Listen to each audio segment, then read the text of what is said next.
এই যে জিবির মধ্যে নিডেলটা ঢুকছে। চলো এবার লিভারটা, এই যে লিভারের মধ্যে নিডেলটা ঢুকছে। একটু ব্যাকে করো, নিডেলটা দেখাও। ঠিক আছে, চলো। বায়োপসি হয়ে গেছে। হয়ে যাওয়ার পর এই যে বায়োপসি টিস্যু এসেছে, এই যে ফাঁকা হয়ে গেছে জায়গাটা, ঠিক আছে। এই যে টিস্যু এসেছে, এখান থেকে টিস্যু কালেকশন হয়েছে। যদি ব্লিডিং হতো এখানে জমা পড়তো, ঠিক আছে।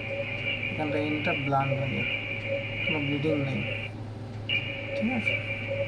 চলো, এই এতখানি কস বেরিয়ে নিচে নিচে নামো। ওটা এইটা স্যার দেখুন নিচে। কালেকশন, আর এইটা হচ্ছে টিস্যু। এই এতগুলো টিস্যু। কোনো অসুবিধা হচ্ছে? না, অসুবিধা হচ্ছে না। একটু আধটু ব্যথা হতে পারে, ঠিক আছে। লাগছে। হ্যাঁ, চেপে শুয়ে থাকবে, 10-15 মিনিট শুয়ে থাকবে চেপে। পা দুটো ভাঁজ করো, হাঁটু দুটো ভাঁজ করো। ভাঁজ করে এইভাবে চেপে শুয়ে থাকবে 10-15 মিনিট। বাড়ির লোককে ডেকে দাও। এর মধ্যে যদি কোনো অসুবিধা হয় জানাবে, ঠিক আছে। আর হালকা খাবার খাবে 3 দিন। হালকা খাবার খাও তো, সেরকমই খাবে, ঠিক আছে। তারপর বাড়ি চলে যাও।